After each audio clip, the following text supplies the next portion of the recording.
দিনটা অমাবস্যা। ঠাকুরমশাইয়ের বাড়ির বারান্দায় বসে আছি। বেশ ফুরফুরে বাতাস দিচ্ছে। মেঘে ঢাকা আকাশের দিকে তাকিয়ে মনে হলো আজকের দিনে ভূতের গল্প বেশ জমবে। ওই সময় দেখলাম দূরে কোথায় বিদ্যুৎ চমকালো। বিদ্যুতের গর্জন আমরা স্পষ্ট শুনতে পেলাম। বলি ঠাকুরমশাই, আজকে কিন্তু আপনি গা ছমছমে কিছু না বললে চলবে না। এমন একটা গল্প বলুন যার মধ্যে একটা শিহরণ থাকবে। যা বলেছ কিশোরী, অমাবস্যা মানেই একটা ভয়ের আবহ থাকবেই সেই গল্পে। বলে ফেলুন চটপট। বৃষ্টি পড়লেই তোমাদের দেখছি গল্প শোনার ইচ্ছেটা দ্বিগুণ হয়ে ওঠে। এই বৃষ্টির দিনে তোমরা কিছু গন্ধ পাচ্ছ? অরণ্যের গন্ধ? সিগারেট এনেছো তো? গন্ধ মানে অরণ্যের গন্ধ, তাও আবার এই কলকাতার মধ্যে? হাসালেন। এই নিন আপনার দক্ষিণা এবং পছন্দের ব্র্যান্ড পাসিং শো। ভয় যদি পেতে হয় তাহলে আমার একবারের অভিজ্ঞতা শোনাই।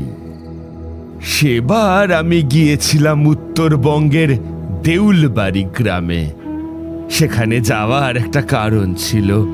সেইখানেই বিরাট সংঘাত করতে হয়েছিল আমাকে।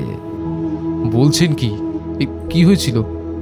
বন্ধুর ডাকে সাড়া দিয়ে অনেক দিন আগে গিয়েছিলাম তার বাড়ি। সে ব্যবসা করত। নানাবিধ মূর্তি বাইরে থেকে তার কাছে আসতো। কিন্তু এবার যে মূর্তি সে জোগাড় করেছিল সেটা আমাকে দেখাবে বলে আমন্ত্রণ জানিয়েছিল। তখন মটলেনেই থাকি, বিয়ে হয়ে গিয়েছিল। তবুও পথে পথে ঘুরে বেড়ানোর ঝোঁকটা কমেনি। বন্ধুর কাছে যেতেই সে আমাকে আপ্যায়ন করলো এবং বলল, আরে তারানাথ, আয় আয় আয়, তুই তো দেখছি অনেক পাল্টে গেছিস রে। হ্যাঁ, তা তোর নাকি শুনলাম এখন অনেক নাম ডাক। আরে ছাড় না, যে কারণে আমাকে ডেকেছিস সেটা বল। সে আমাকে তার কাছে থাকা একটা কোষ্টি পাথরের মূর্তি দেখালো। মূর্তিটা অনেক দিনের পুরনো এবং তাতে মাটি লেগেছিল। ওই মাটি সরিয়ে আমি দেখলাম সেটা একটা তান্ত্রিক দেবীর মূর্তি। ওই মূর্তি উগ্র শ্মশানচারী সাধকরাই পূজা করে। খয়েরি কোষ্টি পাথর আর চোখে বসানো লাল রঙের রুবি পাথর। মূর্তিটা মাথা থেকে পা পর্যন্ত দেখে আমি রমেশকে জিজ্ঞাসা করলাম, রমেশ, এটা কোথায় পেয়েছিলি? দেউলবাড়ি নামে একটা গ্রাম আছে উত্তরবঙ্গে। পুরো একটা মন্দিরের নিচে পুরনো একটা সিন্ধুকের ভিতরে এটা ছিল, বুঝলি। আর তুই তো জানিস আমি বিভিন্ন জায়গা থেকে এইসব মূর্তি সংগ্রহ করি। ও আমার লোক আছে। তবে এবার গিয়েছিলাম স্ত্রীকে সঙ্গে নিয়েই ওই গ্রামে। অনেক দ্রষ্টব্য আছে দেখার মতো। ওইখানেই জঙ্গলের মধ্যে এই মূর্তিটাকে পাই। তবে ওই জঙ্গলের মধ্যে যেতে গিয়ে একটা সমস্যা হয়েছিল। মূর্তি পেতে আবার কি সমস্যা হয়েছিল শুনি। ওই স্থানীয় কিছু লোকজন আমাকে বলল ওইখানে কিছু একটা আছে, আর রাত হলেই কিছু আওয়াজ শোনা যায়। তাই নাকি? তুই তাহলে বিক্রি করে দিলি না কেন মূর্তিটা? দেবী হয়তো স্বয়ং নিজেই যেতে নারাজ। আমার অনেক বড় বড় খদ্দের আছে জানিস, তারা এসছিল। আমার কাছ থেকে এই মূর্তিটা তারা বহু মূল্যের বিনিময়ে কিনতে চেয়েছিল। এই মূর্তির আসল আকর্ষণ হলো দেবীর চোখের মণি, দুটো লাল রঙের রুবি পাথর। এই মূল্যবান রত্ন আর দেবীর প্রাচীনত্ব তাদেরকে টেনে এনেছিল। কিন্তু একদিনের বেশি কেউ সেটাকে নিজের কাছে রাখতে পারেনি। আমার এক খদ্দের আছে, তার নাম হচ্ছে মণিলাল সান্যাল। উনি যেদিন মূর্তিটা নিয়ে গেলেন তার পরদিন ওনার স্ত্রী আমার কাছে এলেন। ওনার স্ত্রী এসে আমাকে বললেন, রমেশ বাবু, এ কি সর্বনাশা মূর্তি ধরিয়ে দিলেন আপনি আমার স্বামীর হাতে। মূর্তিটি নিয়ে আসার পর থেকেই তার যে হারে জ্বর আর ভুল বকা শুরু হয়েছে, আমরা তো কিছুতেই সামলাতে পারছি না। আমি ওনাকে জিজ্ঞাসা করলাম, কেন, কি হয়েছে? মূর্তিটি উনি নিজের সংগ্রহশালায় রেখেছিলেন। তারপর থেকেই উনি কার কথা যেন শুনতে পান। আমাকে দেখেই পরিত্রাহী আর্তনাদ করে বলে ওঠেন, চলে যাও শর্মিষ্ঠা, এই ঘরে থাকলে তোমার বিপদ হবে, চলে যাও। শুধু তাই নয়, আলাদা ঘরে গিয়ে শুয়েছিলেন গতকাল রাতে, দরজা বন্ধ করে দিয়েছিলেন। মাঝরাতে ওনার চিৎকার শুনে আমি আর বড় ছেলে দুজনে দরজার বাইরে দাঁড়িয়ে বারবার অনুরোধ করতে থাকি দরজা খোলবার জন্য, কিন্তু দরজা খুলছে না দেখে আমার বড় ছেলে দরজা ভেঙে দেয়। ভেতরে গিয়ে দেখি উনি রক্তাক্ত অবস্থায় পড়ে আছেন। কি মূর্তি দিলেন বলুন তো? ওই মূর্তির গায়ে ওনার শরীরে রক্ত লেগেছিল। এখন হাসপাতালে আছেন উনি, খুব খারাপ অবস্থা। আমি মণিলাল বাবুর স্ত্রীর কাছ থেকে ওই মূর্তিটাকে ফেরত নিলাম, আর উনি চোখের জল ফেলতে ফেলতে চলে গেলেন। এরপর থেকে অনেকেই আমার কাছ থেকে ওই মূর্তিটা নিয়ে গিয়েছিল, বুঝলি। তাদের সাথেও এই একই কাণ্ড ঘটেছে। রমেশের কথা শুনে আমার কৌতূহল আরও বেড়ে গেল। আমি মূর্তিটাকে আরও ভালো করে দেখতে লাগলাম। সত্যি মূর্তিটার চোখে এক অদ্ভুত জ্যোতি ছিল। মনে হচ্ছিল রুবিগুলো যেন জীবন্ত। তারপরে কি হলো? আপনি কি সেই মূর্তিটা নিলেন? আমি রমেশকে বললাম, এই মূর্তিটা আমার ঘরে রাখলে কোনো সমস্যা হবে না তো? তোর ব্যবসার ক্ষতি হবে না তো? আরে না, তোর কাছে থাকলে বরং ভালোই হবে। আমার মনে হয় দেবী তোর কাছেই থাকতে চাইছেন, বুঝলি। হ্যাঁ, খদ্দেরের দুর্বিপাক তো অনেক দেখেছি। হ্যাঁ, আর একটা কাণ্ড ঘটেছিল জানিস। এই মূর্তিটা নিতে চেয়েছিলেন একজন বিখ্যাত রত্ন ব্যবসায়ী, নাম প্রতাপ মাহাতো। তার টাকা পয়সার কোনো অভাব ছিল না। এই মূর্তিটা দেখেই তিনি পাগল হয়ে উঠেছিলেন। বলেছিলেন যত টাকা লাগে আমাকে তিনি তত টাকাই দেবেন, কিন্তু এই মূর্তিটা ওনার চাই। তারপর কি হলো? উনি কি মূর্তিটা নিলেন? না রে, ভাগ্যিস পায়নি। প্রতাপ নাকি এই মূর্তিটা কেনার জন্য বায়না পর্যন্ত দিয়ে গিয়েছিল, কিন্তু যেদিন মূর্তিটা নিতে আসবে তার আগের দিন রাতে তার বাড়িতে এক অদ্ভুত কাণ্ড ঘটে। কি কাণ্ড? প্রতাপের রাতারাতি নাকি সমস্ত ব্যবসা লাটে উঠে যায়, তার গোডাউনে আগুন লেগে যায় এবং সব পুড়ে ছাই হয়ে যায়। তার পরিবারের সবাই অসুস্থ হয়ে পড়ে, আর প্রতাপ নিজেও ভারসাম্য হারিয়ে ফেলে। স্থানীয় কিছু লোক বলা বলি করছিল প্রতাপ নাকি রাতে তার বাড়ির ছাদে একটা ছায়া দেখতে পেত, আর সেই ছায়ার চোখে জল করত দুটো রবির মতো আলো, ওই দেবীর চোখের মতো। প্রতাপ ভয়ে আর সেই মূর্তিটা নিতে আসেনি। ওমা গো, কি ভয়ঙ্কর ব্যাপার ঠাকুর মশাই। আমি রমেশের কথা শুনে বেশ দমে গেলাম, কিন্তু কৌতূহল আমার স্বভাব, তাই বললাম, ঠিক আছে, আমি তো কিছুদিন তোর বাড়িতে থাকবো। আমাকে এই মূর্তিটা কিছুদিনের জন্য তোর 3 তলার ঘরে রাখতে দে। দেখিস আবার বিক্রি করে দিস না যেন। বলা তো যায় না, এই মূর্তি যদি অশুভ শক্তির উপাসকদের হয় তাহলে সাধারণ মানুষের অনেক ক্ষতি হতে পারে। সেদিন রাতেই আমি মূর্তিটা রমেশের 3 তলার ঘরে নিয়ে গেলাম। ঘরের এক কোণে একটা টেবিলের ওপর রেখে দিলাম। ভেবেছিলাম একটু বিশ্রাম নেব, কিন্তু চোখ বুঝতেই একটা অস্বস্তি আমাকে ঘিরে ধরল। কেমন যেন শীতল বাতাস বইছে ঘরের মধ্যে, অথচ জানালা সব বন্ধ। তারপর রাত বাড়তেই অদ্ভুত সব শব্দ শুনতে পেলাম। প্রথমে মনে হলো কেউ খুব আলতো পায়ে হেঁটে বেড়াচ্ছে, তারপর একটা ফিসফিসানি, কানের কাছে কেউ যেন বলছে, নৈবেদ্য চাই, নৈবেদ্য। উফ, রীতিমতো গা ছমছমে। আমার দম বন্ধ হয়ে আসছিল, মনে হচ্ছিল ঘরের বাতাস ক্রমশ ভারী হয়ে আসছে, বুকটা ধড়ফড় করছিল। আমি বিছানায় উঠে বসলাম।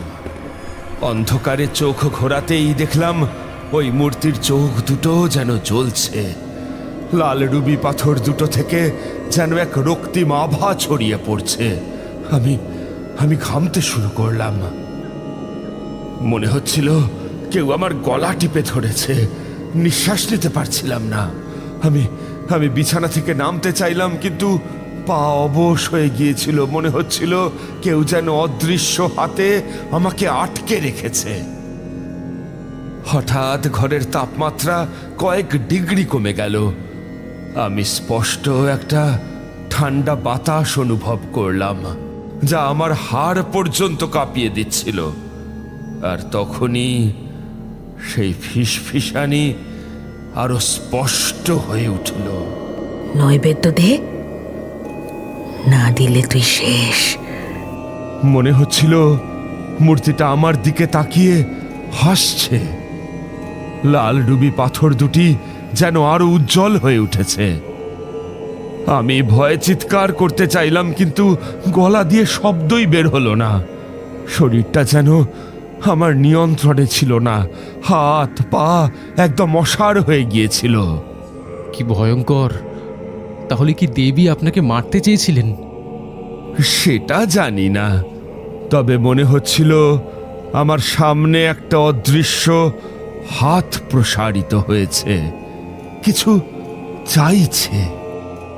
আমার মনের মধ্যে শুধু একটাই কথা ঘুরছিল, নৈবেদ্য। কিন্তু কি নৈবেদ্য? আমার কাছে তো কিছুই ছিল না। তারপর কি হলো?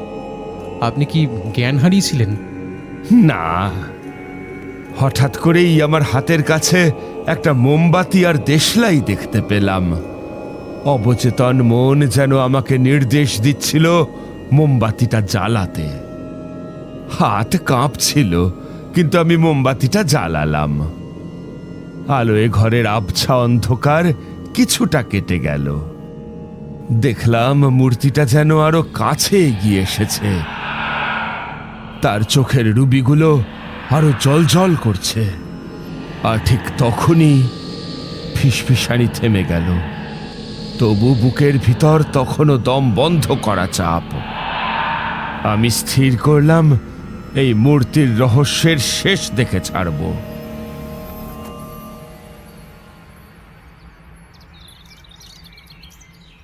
পরদিন সকালেই আমি রমেশকে নিয়ে দেউলবাড়ি গ্রামের উদ্দেশ্যে রওনা দিলাম। আমার বিশ্বাস ছিল এই দেবীর জন্মস্থানই হয়তো সমস্ত প্রশ্নের উত্তর দিতে পারে। দেউলবাড়ি? সেই পোড়া মন্দিরের কাছে? হ্যাঁ, আমরা সেখানে পৌঁছেই স্থানীয় কিছু প্রবীণ মানুষদের সঙ্গে কথা বললাম। প্রথমে তারা কিছুই বলতে চাইছিল না, চোখে মুখে ভয় স্পষ্ট। তবে অনেক অনুরোধের পর একজন বৃদ্ধ আমাদের একটা ভয়ঙ্কর কাহিনী শোনালেন। কি কাহিনী? বৃদ্ধ বললেন, এই জঙ্গলে এক ভয়ানক তান্ত্রিক দেবী জাগ্রত ছিলেন। তার এক উপাসক ছিল, তার নাম রঘু চণ্ডাল। সে নরবলি দিত। 30 বছর আগেও নাকি সে পূজার জন্য একজন মানুষকে বলি দিয়েছিল। গ্রামের মানুষ তখন অতিষ্ঠ হয়ে এই এলাকা ছেড়ে পালিয়ে যায়। পরে শোনা যায় চণ্ডাল মারা গিয়েছে। তখন কিছু মানুষ ফিরে আসে, তবে এখনো মাঝরাতে এক নারীর উন্মত্ত হাসি আর পায়ের শব্দ শোনা যায়। চণ্ডাল সাধক সম্পর্কে কিছু জানেন? জিজ্ঞাসা করলাম আমি। আমার কথা শুনে বৃদ্ধ লোকটি দীর্ঘশ্বাস ফেলে বললেন, ওরে বাবা, সে ছিল সাক্ষাৎ শয়তান। দিনের বেলায় সে সাধারণ মানুষের মতোই ঘুরতো, কিন্তু রাত নামলেই তার আসল রূপ বেরিয়ে আসতো। প্রতি অমাবস্যায় সে গ্রামের সহজ সরল মানুষদের ধরে নিয়ে আসতো। তারপর তাদের বলি দিত দেবীর সামনে। তার বিকৃত উল্লাস আর দেবীর রক্তলোলুপ হাসি নাকি সারা জঙ্গল কাঁপিয়ে দিত। কি সাংঘাতিক! বৃদ্ধের চোখে জল চলে এলো। কত নিষ্পাপ প্রাণ বলি দিয়েছিল সে। গ্রামের মানুষ ভয়ে জড়সড় হয়ে থাকতো। কেউ তার বিরুদ্ধে কথা বলার সাহস পেত না। সে ছিল সাক্ষাৎ যমদূত।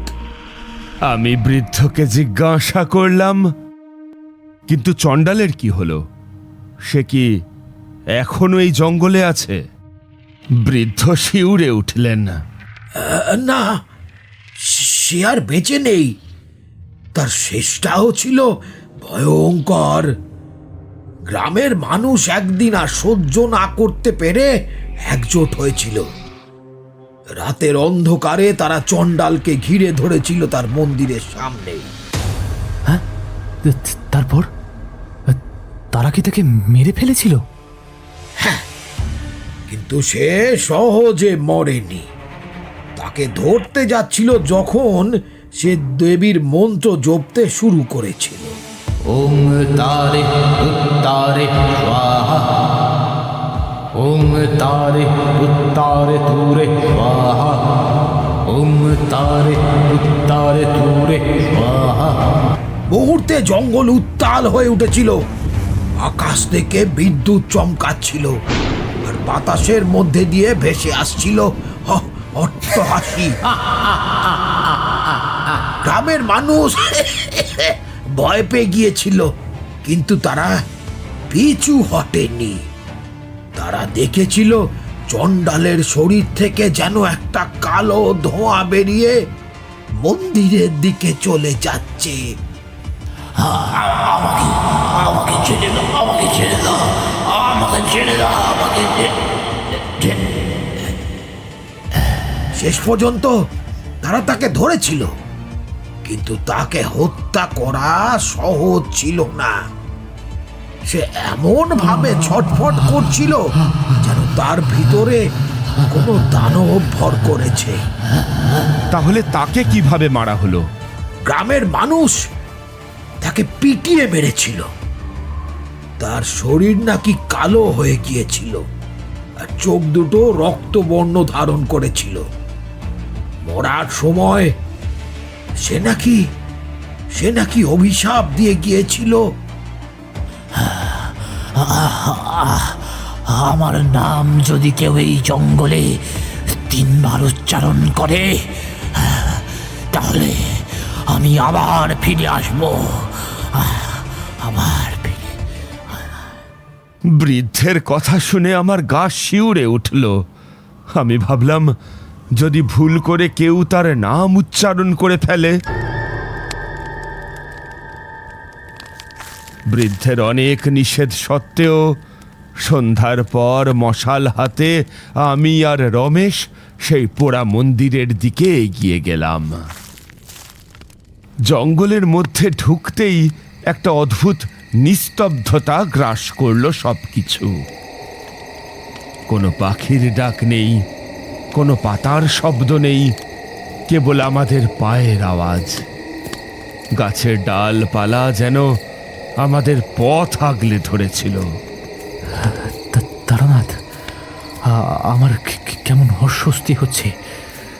মনে হচ্ছে যেন কেউ আমাদের দেখছে। আমি রমেশকে আশ্বস্ত করার চেষ্টা করলাম, কিন্তু নিজের বুকটা কেঁপে উঠেছিল। হঠাৎই কোথা থেকে যেন একটা তীব্র সুগন্ধ ভেসে এলো, যা এক নিমেষে বিকট দুর্গন্ধে পরিণত হলো। পচা মাংসের মতো এক বিশ্রী গন্ধ। তারপর কি হলো? মুহূর্তের মধ্যে জঙ্গলের পরিবেশ বদলে গেল। গাছের ডালপালা যেন আরো ঘন হয়ে উঠল।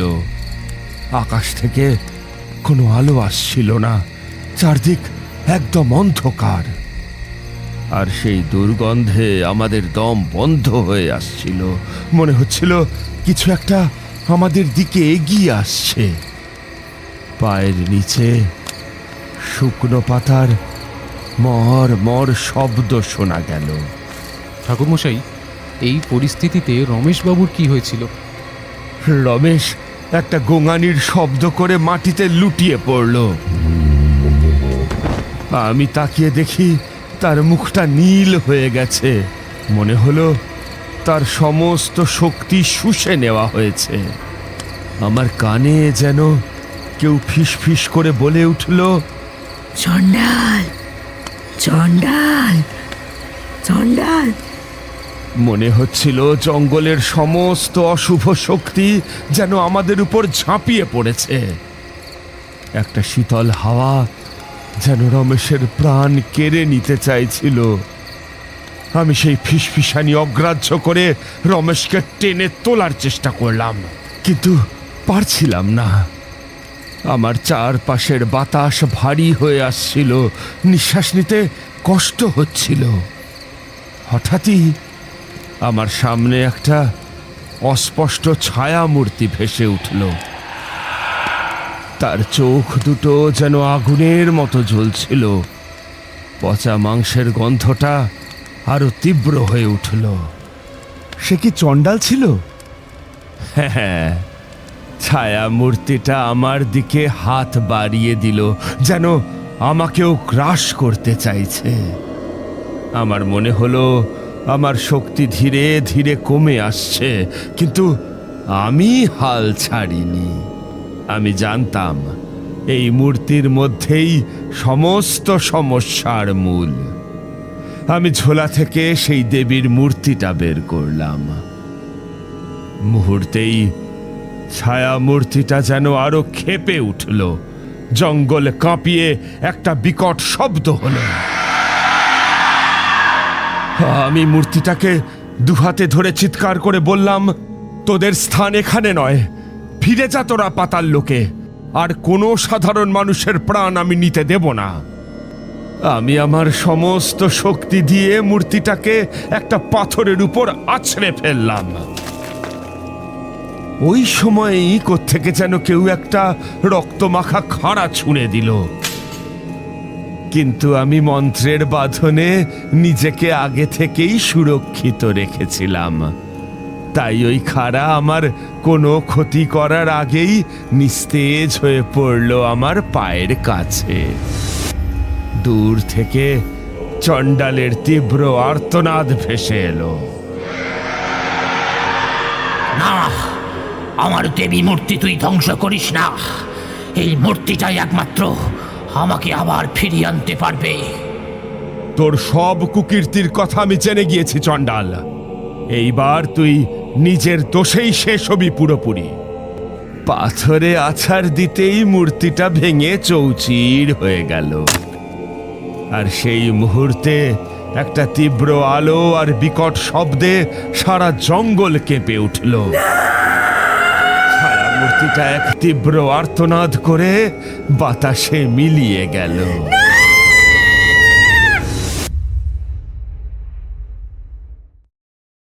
পচা গন্ধ উধাও হয়ে গেল। জঙ্গলের মধ্যে আবার পাখির ডাক শোনা গেল। রমেশের নিথর দেহটা তখন আমার কোলে। সে আস্তে আস্তে চোখ খুলল। তারানাথ, কি হয়েছিল আমার? আমি কোথায় ছিলাম? আমি রমেশকে অভয় দিয়ে বললাম, সব ঠিক আছে বন্ধু, আমরা বিপদমুক্ত, তুই এখন সুস্থ আছিস। আমি রমেশের পাশেই বসেছিলাম, তার চোখে জল দেখলাম। সেই মুহূর্তে আমাদের বন্ধুত্ব যেন আবার নতুন করে জন্ম নিল। তুই ছিলিস বলেই বাঁচলাম। হ্যাঁ রে।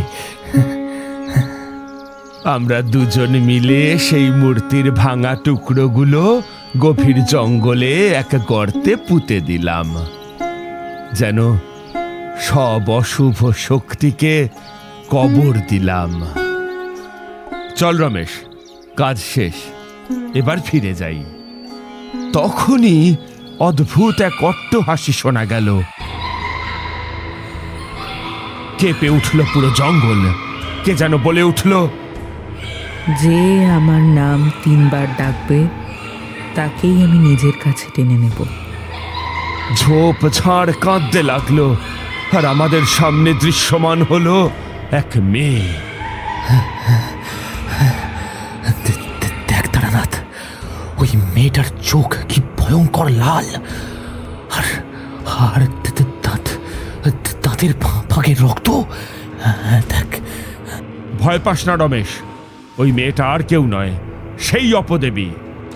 হ্যাঁ, তাহলে এইখান থেকে শুধু বেরোতে হবে।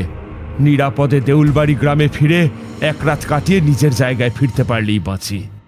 কিন্তু তার আগে আমাকে একটা কাজ করতে হবে। আমি ঠিক করলাম ওই জঙ্গলটাকে বেঁধে দেব, যাতে অশুভ শক্তির কেন্দ্র এই জঙ্গল থেকে কেউ বাইরে বেরোতে না পারে। ফিরে যখন আসছি তখন পিছনে আবার সেই অট্টহাসি শুনতে পেলাম। ঝড় শুরু হয়েছিল, একটার পর একটা গাছের ডাল ভেঙে পড়ছে। সন্তর্পণে বেরিয়ে এলাম। জায়গাটা এমনিতেই ঘন অন্ধকারে ঢাকা ছিল। ঝিঁঝির ডাক থেমে গেছে। জঙ্গলের বুক কেঁপে উঠছে ওই অপার্থিব হাসির দমকে। পরিস্থিতি দেখে রমেশ বলে উঠল, তারানাথ, আমি কি ভুল করলাম এই মূর্তিগুলো পুঁতে? না রমেশ, আমরা যা করলাম ঠিকই করলাম, কিন্তু কেউ যেন ওদের ডাক দিচ্ছে, আবার জাগিয়ে তুলছে। ঝোপের মধ্যে আলো জ্বলে উঠল, নীলচে রঙের আলোয় ভরে উঠল জঙ্গল। ধীরে ধীরে এগিয়ে আসে এক মেয়ে। তার চোখ আগুনের মতো লাল, মুখে পৈশাচিক হাসি,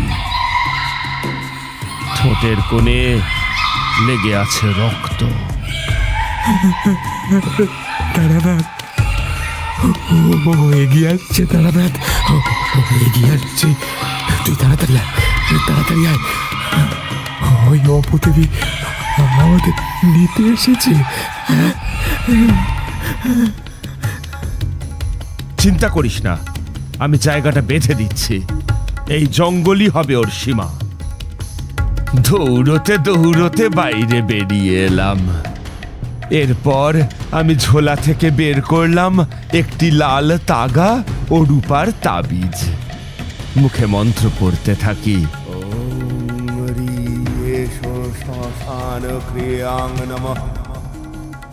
ওম ক্রিং ভদ্রকাল্যে নমস্তুতে সন্তুষ্টা দেবী। বাতাস থেমে যায়, মেয়েটি থেমে দাঁড়ায়, তার চোখে ভয়। তোরা কি ভাবছিস আমায় বেঁধে রাখতে পারবি? আমি ঠিক বেরিয়ে আসবো। পারবি না, এই জঙ্গলেই তোকে আজীবন থাকতে হবে। এরপর আমি ওই তাবিজ ধারণ করলাম। তারপর বেরোবার পথে একটা আগুনের বিরাট কুণ্ড নির্মাণ করে সেইটা জ্বালিয়ে দিয়ে চলে এলাম।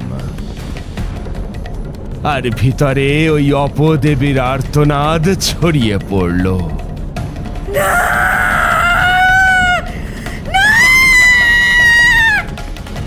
আমি আর রমেশ ততক্ষণে চলে এসেছি জঙ্গলের সীমানা ছাড়িয়ে বহু দূর। কি ভয়ঙ্কর অভিজ্ঞতা, কিন্তু শেষটা সুন্দর হয়েছে। আপনি শেষমেশ গ্রাম শুদ্ধ সকলকে এবং আপনার বন্ধু রমেশকে বাঁচিয়েছেন। হ্যাঁ, রমেশবাবুর জন্য খারাপই লাগছিল, কিন্তু আপনি সত্যিকারের বন্ধুত্বের পরিচয় দিয়েছেন। কিন্তু এই পোড়া মন্দিরটার কি হলো? যেখান থেকে ওই মূর্তিটা পেয়েছিল রমেশবাবু?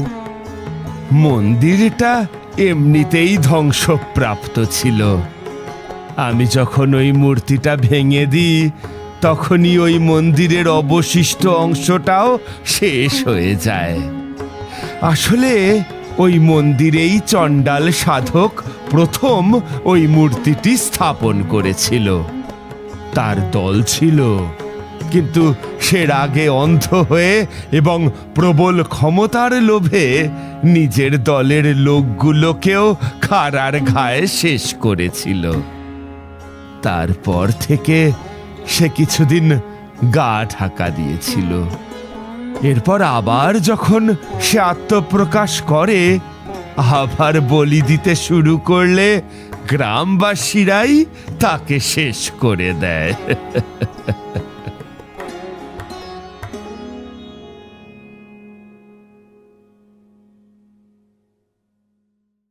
আমাদের এই গল্প যদি আপনাদের ভালো লেগে থাকে তাহলে অবশ্যই লাইক করবেন এবং শেয়ার করবেন। যারা চ্যানেলটিতে নতুন তারা অবশ্যই সাবস্ক্রাইব করুন। শুধু বেল আইকনটি টিপে নোটিফিকেশন অন করে দিন, যাতে আমাদের পরবর্তী কাজগুলোর খবর সবার আগে আপনার কাছে পৌঁছয়। ধন্যবাদ।